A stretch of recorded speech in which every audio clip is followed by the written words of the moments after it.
अस्सलाम वालेकुम व्यूअर्स, आखिर कब तक के साथ मैं हूं काशिफ बशीर खान। व्यूअर्स, आज की अपडेट्स। मुस्लिम लीग नून का आज़ाद कश्मीर हुकूमत से अलग होने का ऐलान।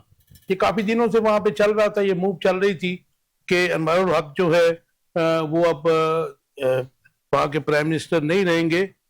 लेकिन देखें आगे क्या बनता है, क्योंकि अनवरुल हक के साथ नहीं बल्कि ऑपोजिशन बेंचों पर बैठेंगे, ऐसा कहना है वहाँ की नून लीग के तर्जुमान का।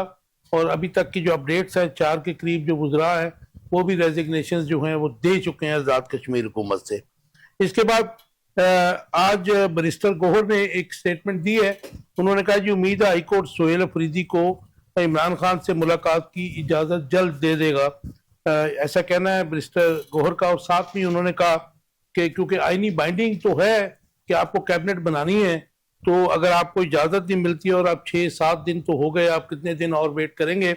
इसलिए उन्होंने कहा जी KPK में वक्ती तौर के ऊपर मुख्तसर कबीना बनाने का फैसला हुआ है। तहरीक इंसाफ ने महमूद खान अचकजई को कौमी असम्बली में अपोजिशन लीडर नामजद कर दिया है। इट्स अ गुड ओमन, क्योंकि इमरान खान जो है वो नून लीग मौलाना फजलुर रहमान और आसिफ अली जरदारी के साथ तो हाथ नहीं मिलाते रहे, और अभी भी वो उनसे निगोशिएट करने के लिए, मुकालमा करने के लिए तैयार नहीं है।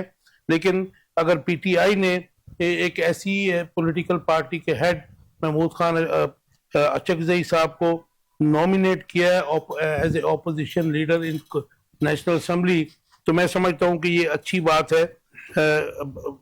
बाकी लोगों से भी सोचना चाहिए उनको, क्योंकि डायलॉग ही वाहिद हल है। जंगों का भी जो नतीजे हैं वो जंग के बाद डायलॉग से ही निकला करते हैं। इसके अलावा जो एक KPK पुलिस को दी जाने वाली गाड़ियां, तर्जमान KPK हुकूमत ने कहा है कि KPK पुलिस को दी जाने वाली जो गाड़ियां जो तलाल चौधरी और मोहसन नकवी साहब ने दी थी वजीर आला KPK को कॉन्फिडेंस में लिए बगैर, उनकी मौजूदगी के बगैर, वो पुरानी गाड़ियां थी और UN मिशन के जेरे इस्तेमाल थी। जबकि तलाल चौधरी इस पे बड़े सीख पाव हैं, कल से उनके बयानात आ रहे हैं। उन्होंने कहा जी KPK हुकूमत ने गाड़ियां इसलिए वापस की कि वो दहशत गर्दी के खिलाफ लड़ना ही नहीं चाहते। इसके अलावा ख्वाजा आसिफ साहब ने आज बयान दिया है, जो हमारी इस वक्त हालात ख़राब हैं अफगानिस्तान के बॉर्डर पे।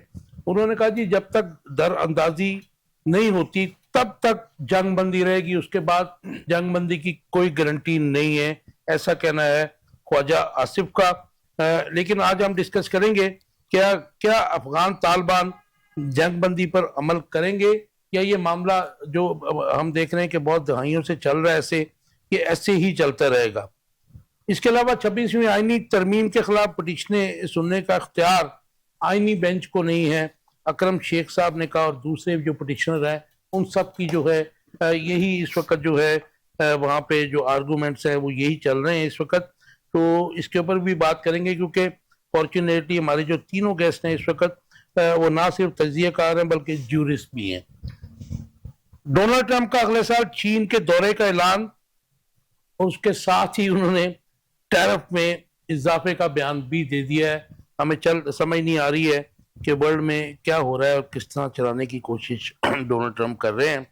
और एंड में हम डिस्कस करेंगे कि पाकिस्तान चीन और अमेरिका से अपने ताल्लुकात जो हैं उनमें तवाज़ुन बरकरार रख पाएगा, और अगर रख पाएगा तो कैसे रख पाएगा। इंट्रोडक्शन कराऊंगा अपने मेहमानों का जो मेरे साथ हैं। नुमान कैसर साहब, मान भाई वेलकम टू द शो है। उसके अलावा मोहम्मद कामिल हमीद हैं मेरे साथ, इनका ताल्लुक PTI से है। कामिल भाई welcome to the show. Zafar Tarar साहब, आप एज ए एनालिस्ट हमारे प्रोग्राम में हैं। तारड़ साहब वेलकम टू द शो। बहुत शुक्रिया। और नईम मसूद साहब हमारे साथ हैं। नईम मसूद साहब वेलकम टू द शो। जी थैंक यू वेरी मच। आपसे शुरू करते हैं। नुमान भाई, कैसे देखते हैं मुस्लिम लीग नून का आज़ाद कश्मीर हुकूमत से अलग होने का ऐलान? और उन्होंने कहा जी अनवरुल हक के साथ नहीं है बल्कि ऑपोजिशन बेंच पर बैठेंगे। देखिए, मैं इसको इस तरह से देखता हूँ कि ये जो पिछले दिनों एहतजाज हुआ जी जी और हंगामा रईस के साथ हुई, और उस तरह जिस तरह हुकूमत को उनके सारे जो मुतालबात हैं उनको मानना पड़ा, इससे मुझे लगता है कि हुकूमत को ठीक ठाक सुबकी हुई है।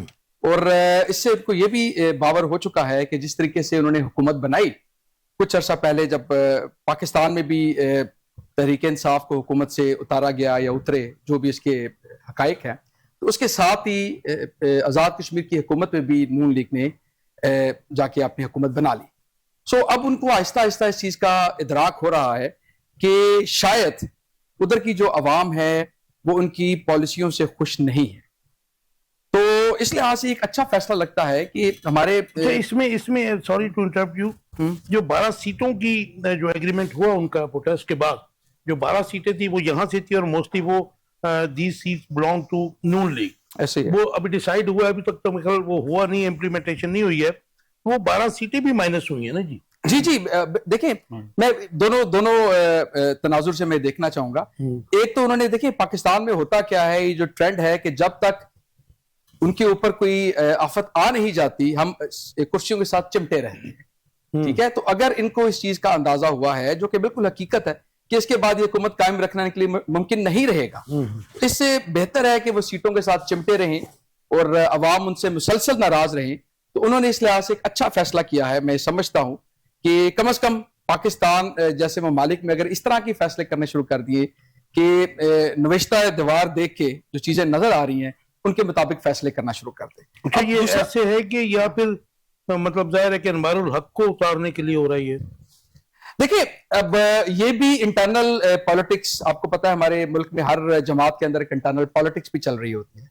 तो ये भी एक इसमें काफी चांसेस हैं कि इंटरनल भी ये उनकी लड़ाइयां उनकी जमात के अंदर इस चीज की चल रही हों। अब देखिए, ये आहिस्ता आहिस्ता चीजें अनफोल्ड होंगी, आहिस्ता आहिस्ता चीजों को पता चलेगा कि इसके पीछे बुनियादी वजह क्या है। लेकिन on the face of it, जिस तरह 12 सीटों वाला जो मामला जी, on the face of it 12 सीटों वाला मामला ही लगता है, और उसको देखते हुए उन्होंने ये प्रीएम्प्टिव मेजर लिया है, जो मुझे इस तरह लगता है। आपका टेक जी इसके ऊपर आजाद कश्मीर हुकूमत से अलग होने के लिए? इय्याका नअबुदु व इय्याका नस्तईन। अच्छा, ये जो आज़ाद कश्मीर में जो अभी करंट सिचुएशन है, मैं तो इसको इस नज़रिए से देखता हूँ कि जिस तरह ये एक मुकफ़ात अमल है, जिस तरह पहले 2023 के अंदर जी जी जो पीटीआई की गवर्नमेंट जो है उसको फॉरवर्ड ब्लॉक बना के ख़त्म किया गया, फिर किस तरह जो है वो हमारे पीटीआई के लोगों को तोड़ के और उसको उसके ज़रिए जो हुकूमत बनाएगी, तो ये मुकफ़ात अमल है। अच्छा, ये आजाद कश्मीर में तो मैं देखता हूँ 2-3 दिहाइयों से ऐसे ही हो रहा है। हाँ, जब से हमने लोकल जहाँ की जमातों को वहां पे घुसेड़ा है, उसके बाद यही कुछ हो रहा है ना जी। हाँ जी, लेकिन मैंडेट किसका था? वो पीटीआई का था। पीटीआई को मेजोरिटी मिली, बड़ी वाज़ेह मेजोरिटी मिली, 25 सीटें तहरीक इंसाफ की थी और 6 सीटों वाली जो जमात थी उसको हुकूमत दे दी गई। नहीं, ये तो अनवारुल हक तो आपका ही बंदा है ना। हाँ जी जी, बेशक, लेकिन वो हुए ना अपना जो लोटे हुए और खराब हुए, और अब जो है वो दोबारा जो है वो जिल्लत का जो है निशान बनेंगे। तो बाकी इसके ऊपर पार्टी क्या फैसला करती है, उसके लिए जो पार्लिमानी लीडर है हमारे लेकिन आपकी जमात तहरीक इंसाफ का ये जो 12 सीटें खत्म करने का एक्शन कमेटी का मुतालबा था, जिसको मान भी लिया गया वक्ती तौर के ऊपर, इसके ऊपर स्टांस नहीं आया। ये तो अब जो है वो अगर वहाँ की आवाम जो है अगर नहीं चाहती कि उनके नुमाइंदे जो है वो बाहर से आए, तो ये तो उनका है अपना एक। नहीं, वैसे ये जाहिर है कि मतलब गैर मुताबिक फितरी सी बात नहीं लगती कि वहां पे पहले जो जमातें थी, चाहे वो भी जैसे थी, हमें सबको पता है, लेकिन हमने अपनी पॉलिटिकल जो जमातें हैं उनको क्यों घुसाया वहां पर? सिर्फ मैनिपुलेट करने के लिए कि हम अपना जो भी आए हुकूमत आए वो वहां पे भी अपनी हुकूमत बनाए। ये तो ये मैंडेट, अब जिस पार्टी का मैंडेट है वो अवाम दे रही है, उसको मैंडेट दे रही है और तहरीक इंसाफ को दे रही है। तो होना तो असूली तौर पे यही चाहिए था कि जिसका मैंडेट है उसके मैंडेट का एहतराम किया जाता और उसको। लेकिन कामिल भाई, आप अपना मैंडेट बचा क्यों नहीं पाए वहां पर? अब जो हालात बने आपके 2022 के बाद, जो हालात बने हैं पूरे मुल्क में, जिस तरह के हालात और जिस तरह की फस्ताई है, तो जिस तरह की जो जुल्म जबर तहरीक इंसाफ के साथ रवा रखा गया, जिस तरह लोगों को तोड़ा गया, मजबूर किया गया, तशद्दुद किया गया, जिस तरह लोगों को लालच दिए गए और जिस तरह लोगों को तोड़ के दूसरी जमातों में या उनको अलग किया गया तहरीक इंसाफ के साथ, तो उसी का एक ये सिलसिला था। उसी सिलसिले के अंदर ये जो है वो हुकूमत बनाएगी अपना आज़ाद कश्मीर के अंदर। तो आप समझते हैं कि अब हुकूमत चेंज होने जा रही है? मिसाल यहाँ पे तहरीक इंसाफ की हुकूमत होती तो शायद ये हालात इस नए तक ना पहुंचते और ना ही ये जो है जो इतना बड़ा जो फसाद बरपा हुआ है। नहीं, फसाद तो नहीं था, वो तो अपने राइट्स की बात कर रहे थे, राइट्स, ठीक बेसिक थे। राइट्स की बात करते हैं, लेकिन कम से कम उनके राइट्स सुनने वाले जिनको वोट दिया था, जिन नुमाइंदों को दिया था, वो वहां पे मौजूद होते तो कम से कम इसका कोई एक्चुअली देखिए कामिल भाई, हमारा अलमिया ये है कि हमारे जिस खित्ते में भी राइट्स की बात की जाती है, अनफॉर्चुनेटली हम लोग उनको गद्दार कहना शुरू कर देते हैं। नहीं, ये तो अलमिया है इसका कि हमेशा जो अगर आप एक मकबूल जो नैरेटिव है या जो यहाँ का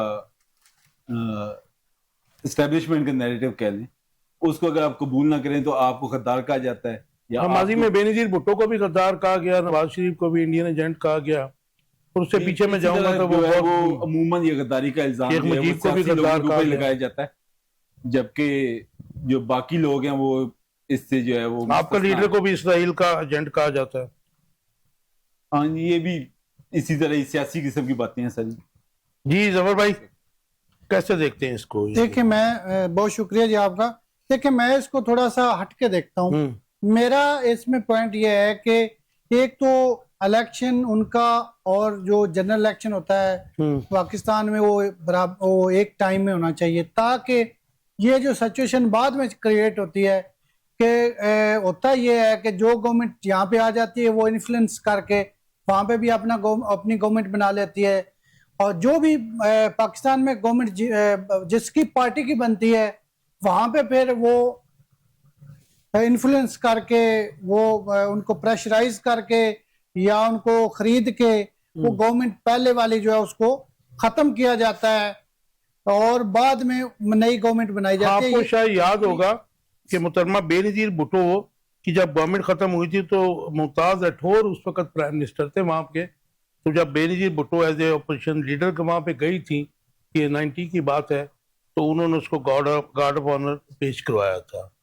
याद आपको नहीं थी? जी जी, मैं इसमें और दूसरा जो उनका जो बुनियादी राइट्स है वो उनके एक जो मुतालबा था वो मैं तो समझता हूँ कि 100% क्या 200% ठीक था कि जो सीटें बाकी पाकिस्तान से वो करते हैं वो भी गवर्नमेंट के इन्फ्लुएंस से ही वो जीतती है, जो भी वो 12 बड़ी डिसाइसिव होती हैं, वो वहां पे गवर्नमेंट बनाने में और गवर्नमेंट को गिराने में बहुत ज्यादा उसका असर होता है। वो उनको बिल्कुल खत्म होना चाहिए। जो वहां पे की पब्लिक है वो अपनी जो भी पार्टी हो उसको वो अपना वजीर आजम बनाए। लेकिन उनका मौका ये भी है कि कश्मीरी फैले हुए हैं इधर भी, तो इसलिए मैं नहीं समझता ड्यूल नेशनल नहीं होना चाहिए, ड्यूल वोट नहीं होना चाहिए। वहां पे जो उन्होंने रीजन दिए मैं समझता हूँ बिल्कुल ही एग्जैक्ट रीजन दिए उन्होंने। राइट। नहीं, मसूद साहब कैसे देखते हैं आजाद कश्मीर की सूरत हाल को? अभी थोड़े दिन पहले एक्शन कमेटी ने जो बड़ा कामयाब प्रोटेस्ट किया अपने जायज मुतालबात के लिए और उसको उन्होंने एग्रीमेंट की हद तक तो मनवा लिया, तो अभी जो नून लीग आजाद कश्मीर हुकूमत से अलग होने का आज ऐलान किया है, उन्होंने कहा जी इनवाल के साथ नहीं बैठेंगे बल्कि ऑपोजिशन बेंचों पर बैठेंगे। आपके पास ज्यादा नॉलेज है, जरा मुझे बता दीजिए कि ऑपोजिशन बेंचों में बैठने वाले इनके अरकान कितने हैं, अगर उनमें से ये 12 सीटें निकाल दी जाए तो?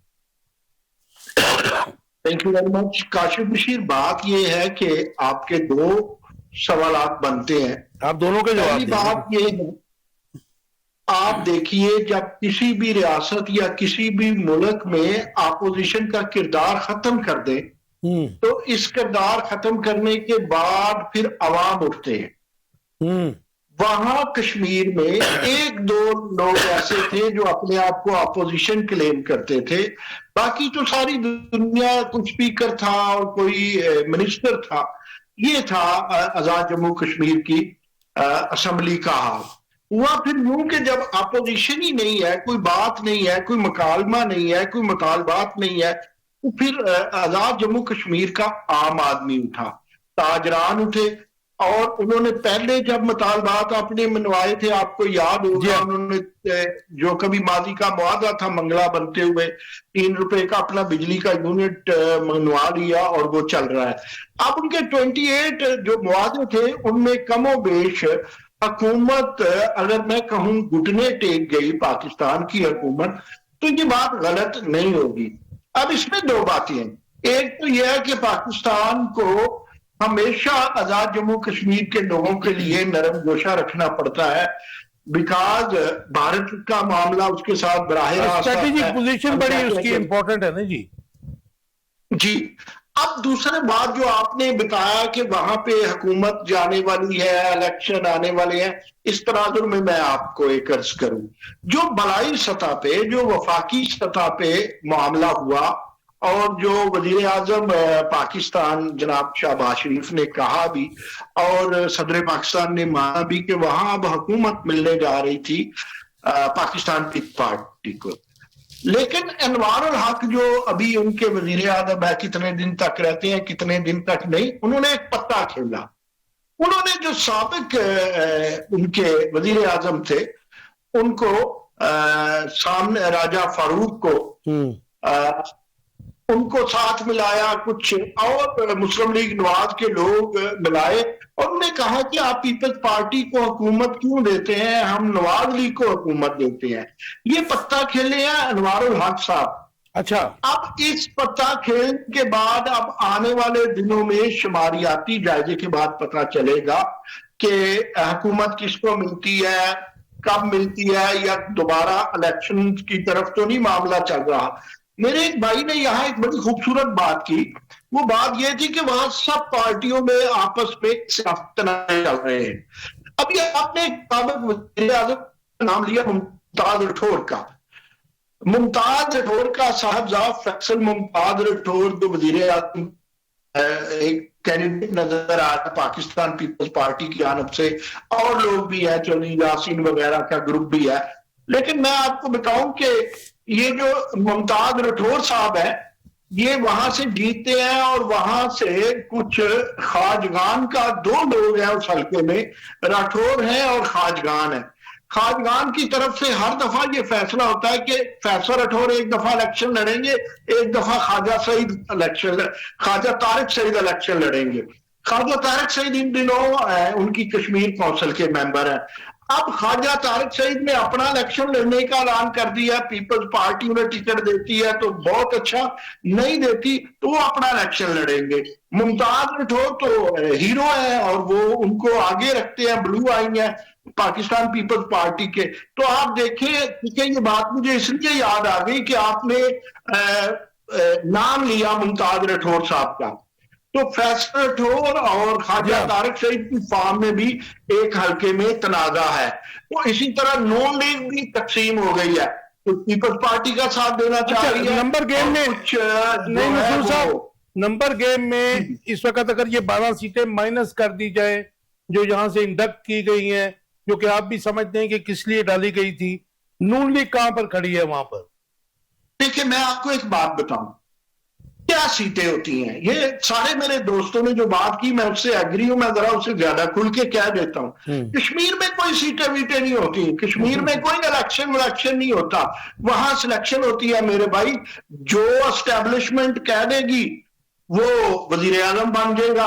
नून लीग को रोकना होगा, नून लीग को रोक लेंगे, पीटीआई को बनाना होगा दोबारा उसे। अच्छा मुझे ये बता दीजिए, ये प्रोटेस्ट के बाद जो 12 सीटें मौजूदा जो वफाकी हुकूमत है मान के आई है कि उनको हम खत्म कर देंगे, तो ये एग्रीमेंट तक रहेगा कि वाकई खत्म हो जाएंगी? ये बड़ी मुश्किल है, ये बड़ी मुश्किल है। अगर आप 12 सीटें खत्म करते हैं तो एस्टेब्लिशमेंट का खेल खत्म हो जाएगा, मैनिपुलेशन का चांसेस खत्म हो जाएंगे।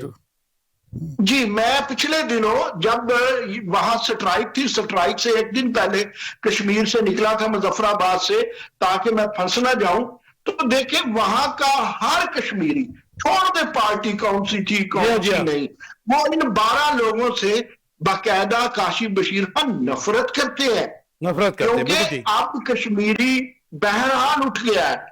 अब कश्मीरी का आपको मुंह नहीं बंद करना, आपको उन्हें सेटिस्फाई करना होगा।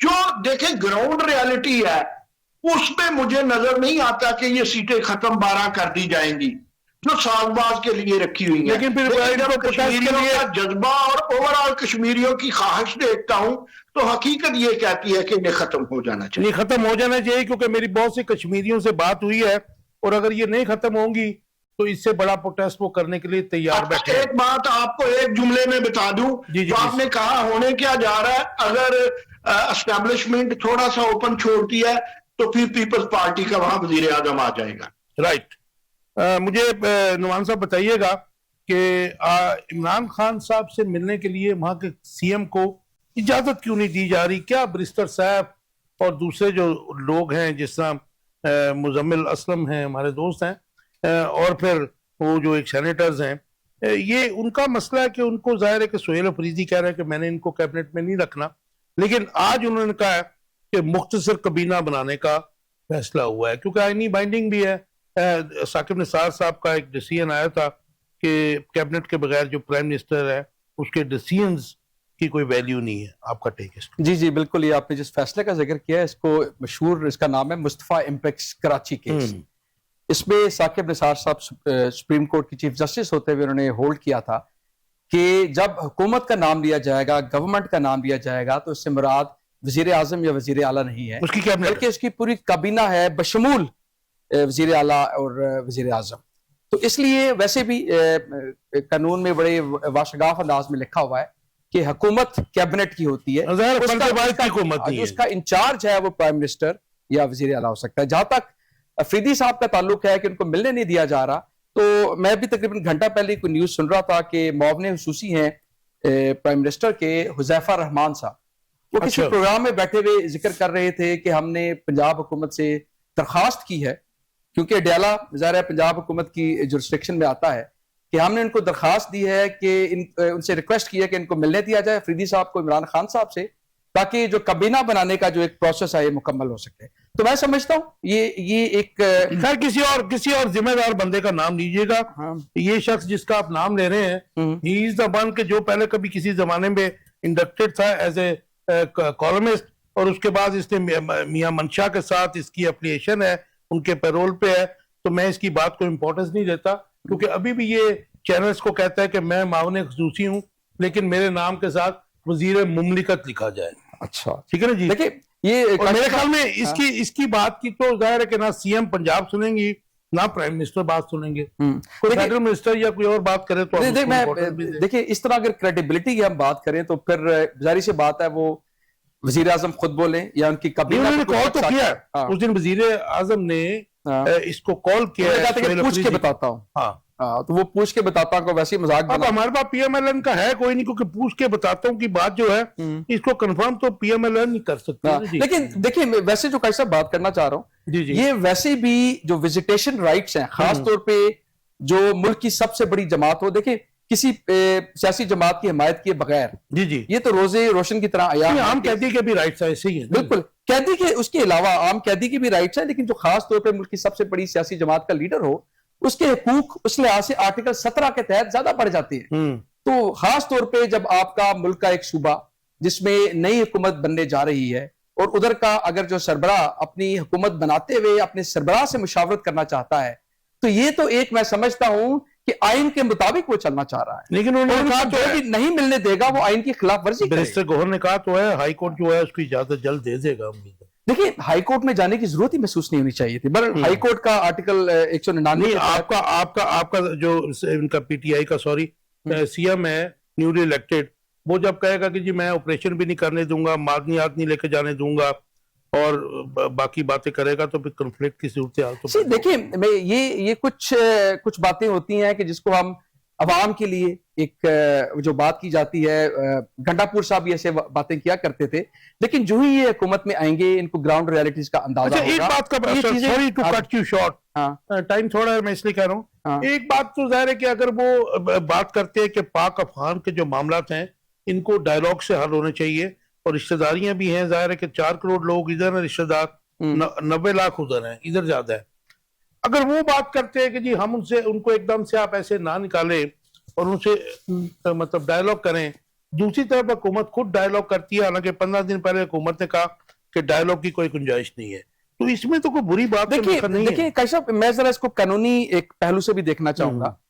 अगर तो केपीके की सरजमीन पे फेडरेशन आके एक एक्शन लेना चाहती है, ठीक है, तो वो इस तनाजुर में देखा जाना जरूरी है कि क्या अंदर के लोग ही इस पे शामिल हैं। लेकिन अगर वो किसी दूसरे मुल्क से अंदर आ रहे हैं तो ये प्रोविंशियल सब्जेक्ट से निकल के ये आपका फेडरल सब्जेक्ट बन जाए। अभी कॉन्सेंट ऑफ प्रोविंशियल गवर्नमेंट तो जाहिर है कि वो करना पड़ेगा। देखिए वो अपनी जगह, लेकिन देखिए जब आपका फॉरेन अफेयर्स का मामला आता है, आपका डिफेंस का मामला आता है, आपके मुल्क से बाहर से इंकर्जन होती हैं, आपकी फौज को जाके दूसरे मुल्क में हमला करना पड़ता है, तो ये प्रोविंशियल गवर्नमेंट का एम्बिट नहीं है।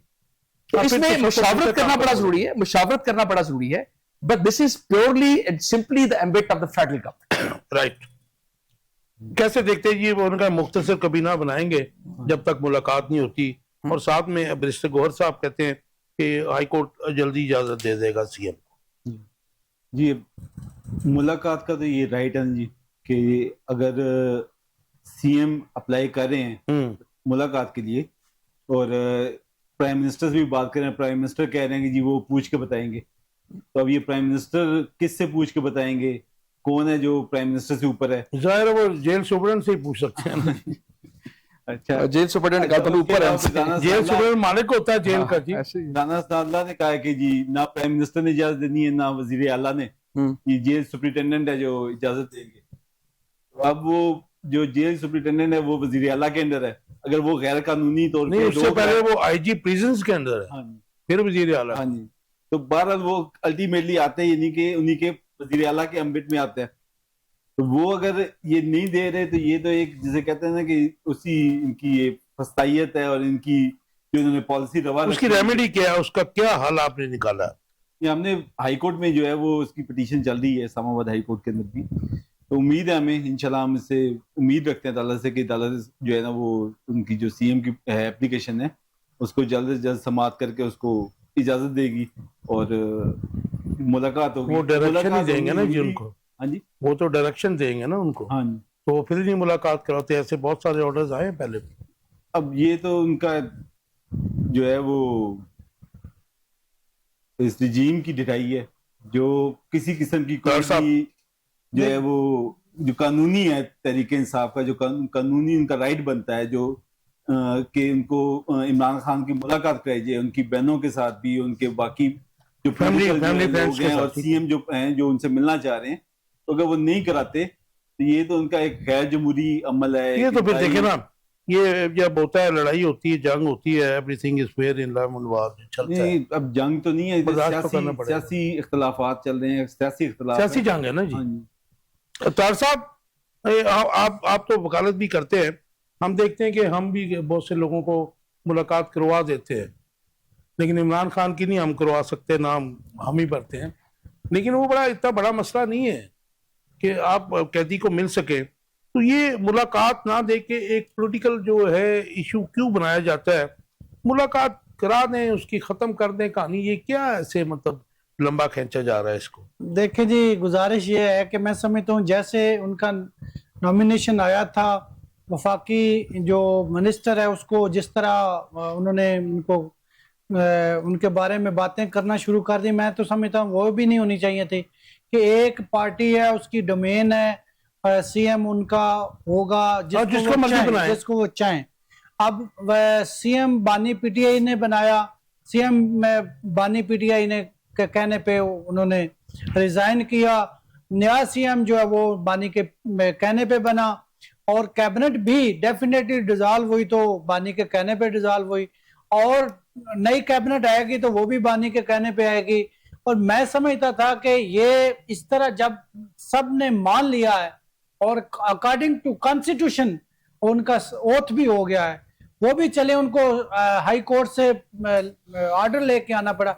मैं तो समझता था कि वफाक जो है वो बड़ा भाई है और बड़े भाई को बड़े दिल का। अच्छा, ये जो फैसला था सुहेल अफरीदी का, आप समझते हैं कि इमरान खान ने अपनी जो जमात है उसको केपीके में टूट फूट से बचा लिया, जो डिवीजन हुई थी उसमें, क्योंकि 90 वोट्स मिले उनको? हाँ, ये बड़ा अच्छा डिसीजन था। मैं समझता हूँ कि जिस तरह कहा गया था कि 22 लोग जो है वो इधर चले जाएंगे, 22 उधर चले जाएंगे, उसमें दरार तो थी, हमें भी पता उस बात, लेकिन वो यूनाइट कर दिया इस फैसले से, और ये से एक अच्छा पार्टी की जो मजबूती हुई है। मैं समझता हूँ कि अगर ये यहाँ पे सीएम का जो वोट था वो इमरान खान ने इनको नॉमिनेट करके अपने उस मौकफ को भी मजबूत किया है।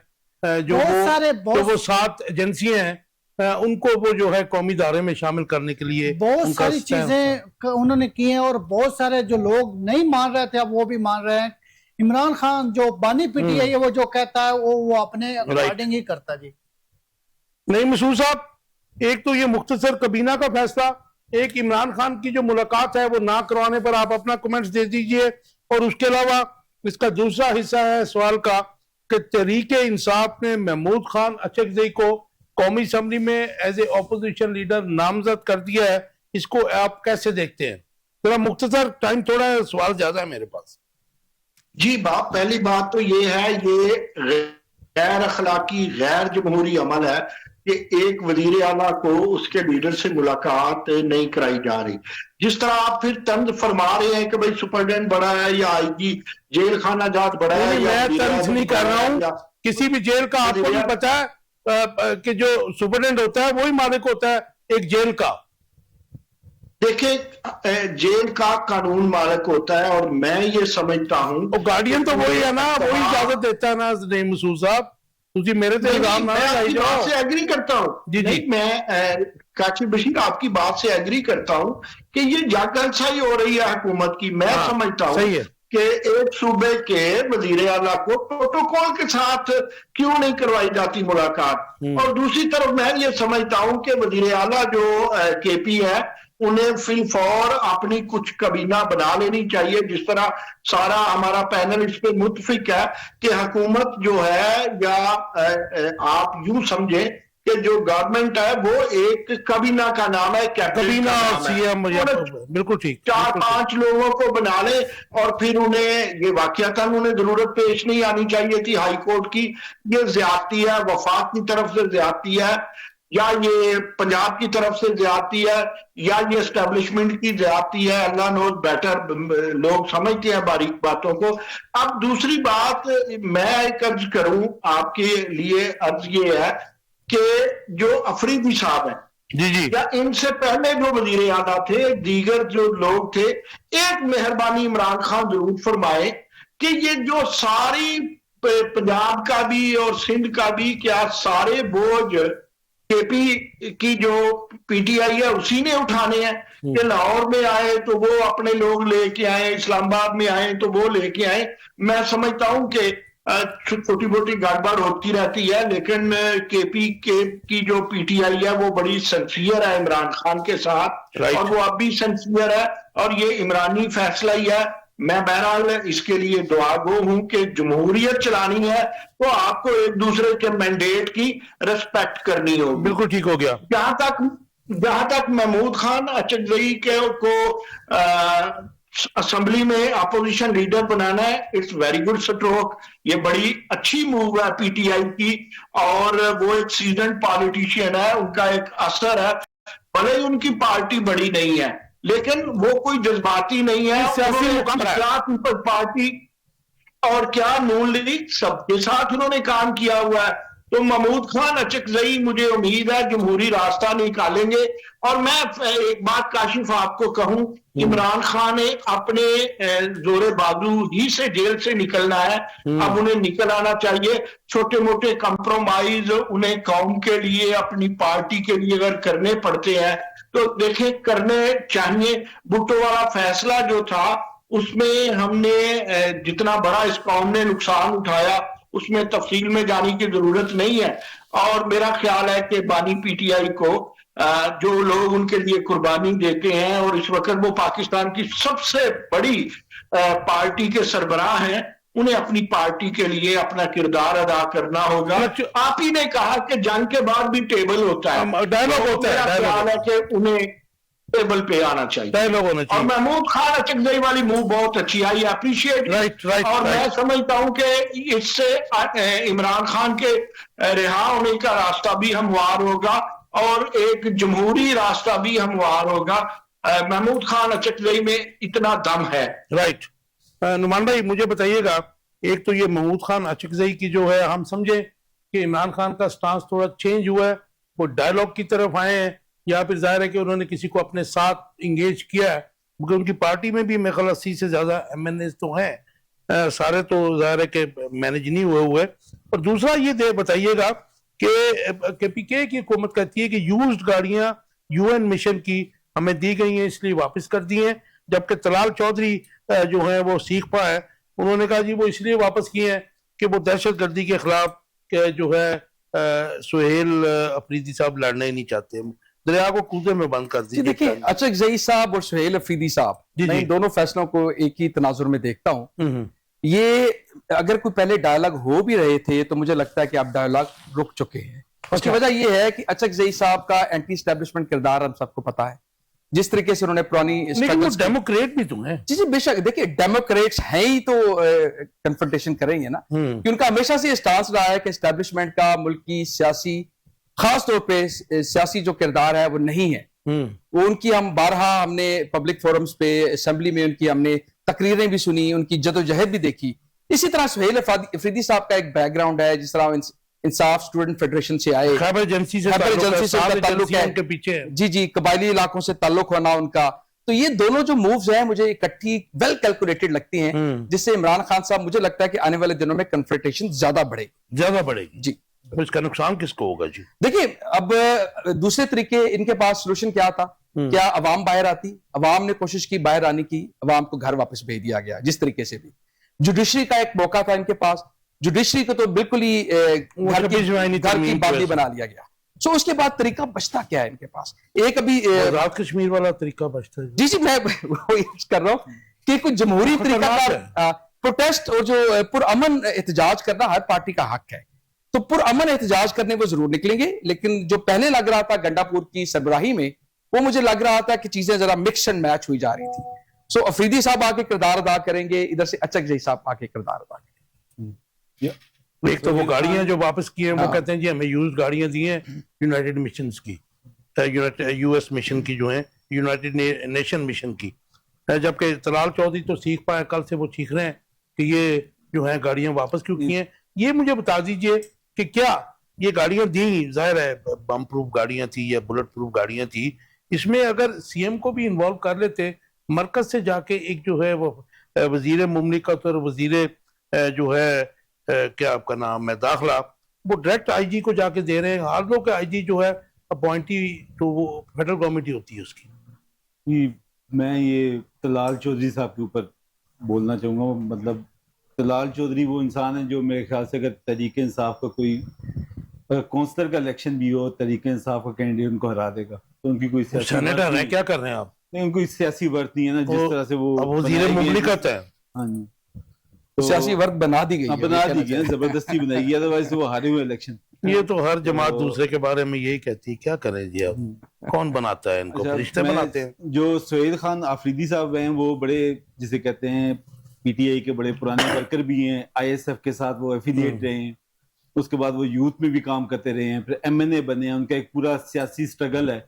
वो बड़े जबरदस्त इंसान है, और बड़े जिसे कहते हैं कि वो हैं जो जिनकी सियासत शुरू ही पीटीआई से हुई है। ना उनका कोई पहले कोई सियासी किसी फैमिली से ताल्लुक है, ना वो किसी सियासी इनका कोई पस मंजर था। अच्छा, ये भी आपको ऑब्जेक्शन लगता है कि उनका कोई एक्सपीरियंस नहीं है, आपने उनको सीएम बना दिया इतने सेंसिटिव सूबे का, 4.5 करोड़ आवाम का जो लेकिन मुझे रियासत के लगता है बड़े जितने वो एनर्जेटिक इंसान है और जितना उनके इर्द गिर्द एक्सपीरियंस लोग हैं, तो मेरा ख्याल है कि वो बहुत अच्छा मतलब perform करेंगे और बहुत गवर्नमेंट में अच्छा- होने का कोई जो एक्सपीरियंस है वो क्राइटेरिया है सीएम बनने का?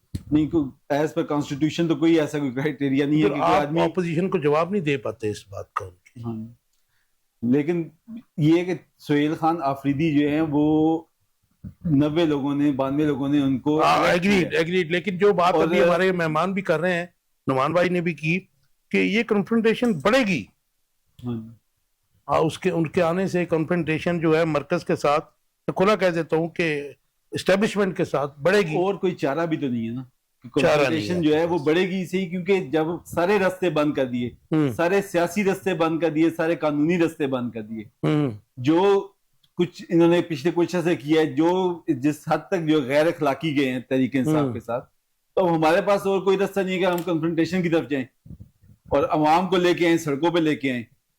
और जी जबरदस्त जी, आपका स्टांस। मैं गुजारिश करता हूं, मैं तो डिसएग्री करता हूं। मैं तो समझता हूं कि पीटीआई में इतने ज्यादा लोग मौजूद थे, इन्हीं में से अपोजिशन लीडर होना चाहिए था। हर फैसला तो हर शख्स का दुरुस्त नहीं होता। मैं तो समझता हूं कि पार्टी से जो अपोजिशन करनी चाहिए थी, जितनी स्ट्रांग मौकफ पीटीआई के लोग ले सकते हैं, बाकी कोई भी नहीं ले सकता। नहीं, आप फिर उनको तोड़ लेते हैं ना। नहीं, उनके जो मेरी बात, opposition leader मैं ये कह रहा हूँ कि अब चंद लोगों की पार्टी के हेड हूँ, वो भला वो उनका तजर्बा हो, लेकिन क्या पीटीआई में भी तजर्बाकार लोग मौजूद हैं? पीटीआई में भी इतने इंटेलिजेंट लोग मौजूद हैं। ऑपोजिशन करना स्पेशली पाकिस्तान में आसान काम नहीं है, मुश्किल काम, और मुश्किल काम ही करना भी चाहिए। मैं एक दूसरा जो है गाड़ियों वाला मामला, वो तो मैं समझता हूँ कि इसका जो इन्वेस्टिगेशन और पता चल जाएगा कि झूठा कौन है और सच्चा कौन है। तलाल चौधरी जो है उसने किस हद तक सच बोला है, या सीएम जो है वो किस हद तक सच बोल रहे हैं, ये तो उनकी आप उसका निकलवाया। ये गाड़ियां वापस करना, कहाँ से शफकत आई, अहमद साहब, जी जी, ये गाड़ियां वापस करना, ये मरकज को एक जो इशारा नहीं है इनका कि जी हम आपसे रेजिस्ट करेंगे? नहीं, उसमें अगर मैं तो समझता हूँ कि रेजिस्ट कर रहे हैं, वो डेफिनेटली वो कर रहे हैं, और रेजिस्ट करने वाला ही उन्होंने सीएम लगाया ना।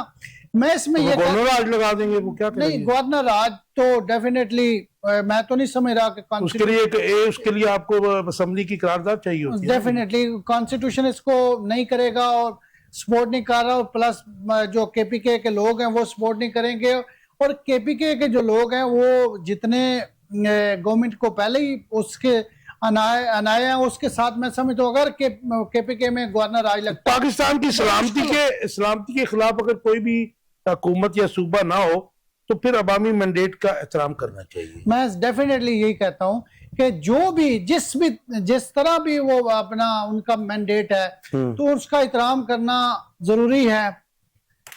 इसके अलावा मैं समझता हूँ कि अवाम जो है वो भी मैं लास्ट क्वेश्चन है जी, तो मैं चाह रहा हूँ कि वो हो जाए, कुछ स्किप करना पड़ेगा। मैं नईम मसूद साहब, बड़ा इंपॉर्टेंट क्वेश्चन है कि आज ख्वाजा आसिफ ने कहा कि जब तक दरअंदाजी बंद नहीं होती है अफगानिस्तान से तब तक ही जंग बंदी रहेगी। आपसे सवाल है मेरा बड़ा इंपॉर्टेंट कि क्या अफगान तालिबान जंग बंदी पर अमल करेंगे? और इसका दूसरा हिस्सा ले लीजिए कि डोनाल्ड ट्रंप का अगले साल चीन के दौरे का ऐलान, और साथ ही उन्होंने कहा जी अगर वो ये थोड़े दिनों तक अगर ये ट्रेड नहीं करते, वो नहीं करते, तो 155% टैरिफ देना पड़ेगा चीन को। ये कौन सी वो सियासत कर रहा है? और हालांकि आपको पता है कि इस वक्त 72 शहर जो हैं यूएसए के, उनमें डेली प्रोटेस्ट हो रहा है, लाखों लोग जो है डोनाल्ड ट्रंप के खिलाफ सड़कों पर हैं। गो के उनको इम्पीचमेंट कोई आसान काम नहीं है उसकी, लेकिन अब पब्लिक का रिएक्शन उसके खिलाफ यूएसए में भी आ रहा है। आपका टेक? देखिए, ट्रंप जो है, डोनाल्ड ट्रंप बड़ी एम्बिगुअस पर्सनैलिटी है, और आप यकीन कीजिए काशिफ बशीर खान, मुझे अभी तक कोई समझ नहीं आ रही ट्रंप की। मैं नहीं समझता कि ट्रंप पाकिस्तान के साथ मुखलिस है। पाकिस्तान का मामला ये है कि जो कीमत वो पाकिस्तान को देता है, जो हम हीरे जवाहरात की बात करते हैं, उससे कई गुना ज्यादा आपको चाइना देने के लिए तैयार है। और पाकिस्तान के लिए ये बड़ा मुश्किल होगा कि एक म्यान में अमेरिका जैसी और चाइना जैसी तलवार रख सके। आप जरा ईरान से तेल लेके, वो जो गैस सस्ती देता है, वो गैस लेके देखिएगा ट्रंप आपका हशर क्या करता है। ट्रंप हमारा दोस्त नहीं हो सकता, लेकिन हम इतनी बड़ी कुव्वत के बगैर चल भी नहीं सकते। आप क्या बात कर रहे हैं? हमारे प्राइम मिनिस्टर तो बार बार उसे नोबेल पीस अवार्ड के लिए नामजद कर रहे हैं, आप कहते हैं हमारा दोस्त नहीं है वो। देखिए मेरी बात सुने, अमन का जो हमारे प्राइम मिनिस्टर साहब कह रहे हैं, कोई जरूरी नहीं है कि नईम मसूद प्राइम मिनिस्टर के साथ एग्री करे। ये जंगे शुरू भी अमेरिका करवाता है, खत्म भी वो करवाता है, तो पहले फिर कोई जंगे कराने का भी तो एक कोई नोबेल प्राइज। अच्छा, ये दोहा वाला, अच्छा ये आपने बड़ी इंपॉर्टेंट बात की है कि दोहा वाला जो अमन अकॉर्ड हुआ है कल, आप समझते हैं कि इसका क्रेडिट भी जो है आने वाले दिनों में डोनाल्ड ट्रंप लेने वाला है? देखिए, जो चौधरी होता है ना किसी गांव का, या कोई जो आमर होता है किसी मुल्क का, क्रेडिट वही मांगता होता है। इस वक्त वो पूरी दुनिया का चौधरी है, क्रेडिट वही मांगेगा, और उसके क्रेडिट उस वक्त तक है जब तक वो सदरे का है। उसके बाद सब खत्म हो जाएगा। उसे अब्राहम लिंकन या ओबामा की तरह या रूजवेल्ट की तरह कभी भी ट्रंप को याद नहीं किया जाएगा। और वही मैं अर्ज करूं, जब वो चाइना जाएगा तो चाइना भी वो अपने अमन के नोबेल प्राइज के लिए और लोगों को अपना जो एक चेहरे पे कई चेहरे सजा रखे हैं वो दिखाने के लिए जाएगा। बड़े लोगों को मिलते हैं, लेकिन हम पिस रहे हैं। बाकी रही अफगानिस्तान वाली बात, देखिए अफगानिस्तान के साथ हम कभी रशिया की वजह से लड़ते हैं, कभी अमेरिका के फसाने पे लड़ते हैं।